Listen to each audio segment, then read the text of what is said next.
Here is a sample dress code policy by ELH and HR Foresight. Employee appearance contributes to the company's culture and reputation. Employees are expected to present themselves in a professional manner that results in a favorable impression by clients and customers. Who does this policy apply to?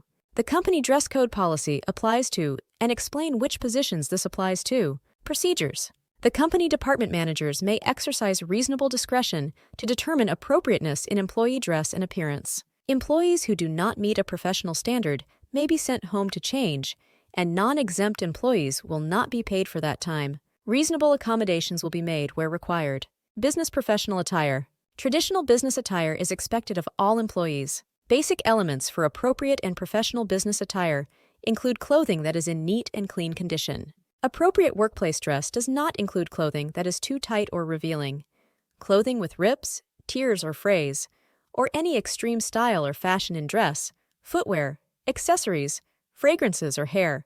Employees are expected to demonstrate good judgment and professional taste. Use courtesy towards coworkers and your professional image to customers as the factors you use to assess whether you are dressing in business attire that is appropriate. An employee who is unsure of what is appropriate should check with his or her manager or supervisor. Any staff member who does not meet the attire or grooming standards set by his or her department will be subject to corrective action and may be asked to leave the premises to change clothing. Hourly paid staff members will not be compensated for any work time missed because of failure to comply with designated workplace attire and grooming standards. The following guidelines apply to business attire. For men, business attire includes a long-sleeved dress shirt, tie, and tailored sport coat worn with dress trousers, not khakis, and dress shoes.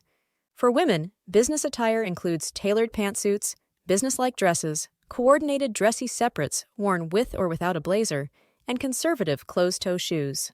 Business casual attire. Business casual dress will be permitted on, name the days of the week. When meeting clients, business professional dress guidelines must be observed, unless the client has specifically requested otherwise. Business casual dress is defined as follows. Casual shirts. All shirts with collars, business casual crewneck or V-neck shirts, blouses, and golf and polo shirts. Examples of inappropriate shirts include t-shirts, shirts with inappropriate slogans, tank tops, muscle shirts, camouflage and crop tops, pants, casual slacks and trousers and jeans without holes, frays, etc. Examples of inappropriate pants include shorts, camouflage, and pants worn below the waist or hip line. Footwear, casual slip-on or tie shoes, dress sandals, and clean athletic shoes. Examples of inappropriate footwear include flip-flops and construction or hunting boots. Specific requirements. Certain staff members may be required to meet special dress, grooming, and hygiene standards, such as wearing uniforms or protective clothing, depending on the nature of their job. Uniforms and protective clothing may be required for certain positions and will be provided to employees by the company. Inclement weather. At the discretion of the department head, in special circumstances, such as during unusually hot or cold weather or during special occasions, staff members may be permitted to dress in a more casual fashion than is normally required.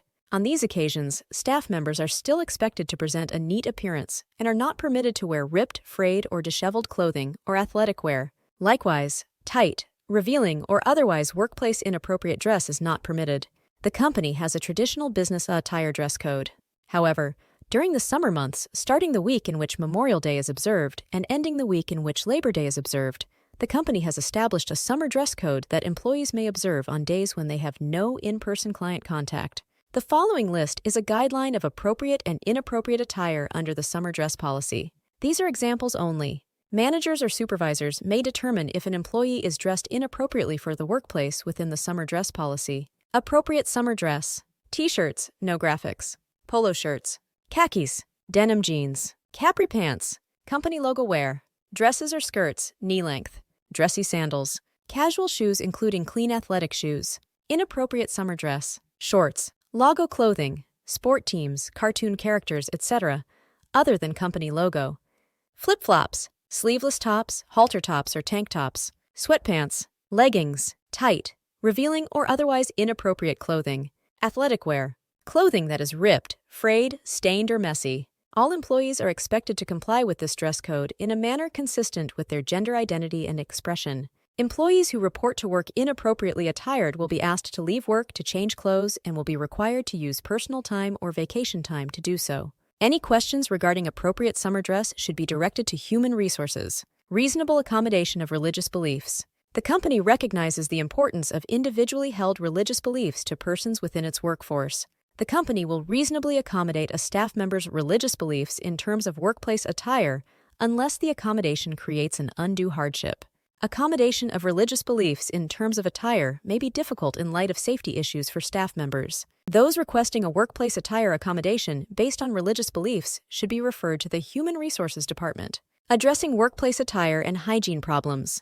Violations of the policy can range from inappropriate clothing items to offensive perfumes and body odor. If a staff member comes to work in inappropriate dress, he or she will be required to go home, change into conforming attire or properly groom, and return to work. If a staff member's poor hygiene or use of too much perfume cologne is an issue, the supervisor should discuss the problem with the staff member in private and should point out the specific areas to be corrected. If the problem persists, supervisors should follow the normal corrective action process and could lead to termination.